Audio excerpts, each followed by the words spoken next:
Hi everyone. आज हम इस वीडियो में समझेंगे डीएनए और आरएनए एडिटिंग के बीच का डिफरेंस। उससे पहले हम समझते हैं कि डीएनए और आरएनए होता क्या है। तो डीएनए यानी डीऑक्सीराइबोन्यूक्लिक एसिड, ये एक मॉलिक्यूल है जो जेनेटिक इंस्ट्रक्शंस कैरी करता है, जो किसी भी लिविंग ऑर्गेनिज्म की ग्रोथ, डेवलपमेंट, फंक्शनिंग और रिप्रोडक्शन के लिए ज़रूरी होता है।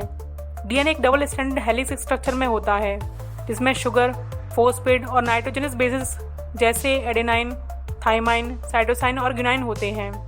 वहीं दूसरी तरफ आरएनए यानी राइबोन्यूक्लिक एसिड, ये भी एक न्यूक्लिक एसिड है, पर यह सिंगल स्ट्रैंडेड होता है। आरएनए का प्राइमरी रोल डीएनए से इन्फॉर्मेशन को रीड करके प्रोटीन सिंथेसाइज में मदद करना है। इसमें भी नाइट्रोजन बेसिस होते हैं, लेकिन थाइमाइन की जगह यूरासिल होता है। आरएनए के कई टाइप्स होते हैं, जैसे कि messenger RNA, transfer RNA and ribosomal RNA, जो सेलुलर प्रोसेस में डिफरेंट रोल्स प्ले करता है। अब हम समझते हैं डीएनए एडिटिंग और आरएनए एडिटिंग के बीच का डिफरेंस। तो डीएनए एडिटिंग परमानेंट चेंजेस करता है, जो जीनोम में स्टेबल और हेरिटेबल होते हैं। अगर एक सेल डिवाइड करता है तो ये चेंजेस अगले सेल्स में भी कॉपी होते हैं। वहीं आरएनए एडिटिंग टेम्पररी चेंजेस करता है, जो बस आरएनए लेवल पर ही लिमिटेड रहते हैं और जीनोम में कोई परमानेंट ऑल्टरेशन नहीं होता। ये चेंजेस समय के साथ फेड हो जाते हैं।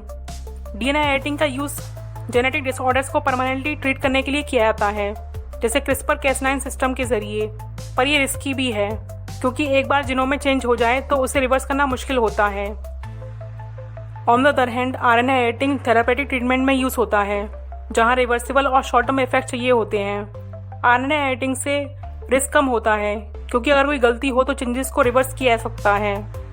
डीएनए एडिटिंग में सेफ्टी रिस्क ज़्यादा होते हैं, क्योंकि एक गलत म्यूटेशन से अनएक्सपेक्टेड कॉन्सिक्वेंसेस हो सकते हैं। वहीं आरएनए एडिटिंग ज़्यादा फ्लेक्सिबल है और टेम्पररी होने की वजह से इसके साइड इफ़ेक्ट्स कम होते हैं। डॉक्टर इसे क्लिनिकल सेटिंग में एडजस्ट कर सकते हैं और इफेक्ट्स को जल्दी स्टॉप कर सकते हैं। डीएनए एडिटिंग ज़्यादा रिसर्च में है, जेनेटिक डिजीज़ जैसे सिकल सेल एनीमिया और मस्कुलर डायस्ट्रॉफी को ट्रीट करने के लिए, लेकिन इसके कुछ एथिकल कंसर्न्स भी हैं। दूसरी तरफ आरएनए एडिटिंग फ्यूचर के टेम्पररी ट्रीटमेंट्स में प्रॉमिसिंग है, जैसे न्यूरोलॉजिकल डिसऑर्डर्स और सर्टेन टाइप्स ऑफ कैंसर्स में।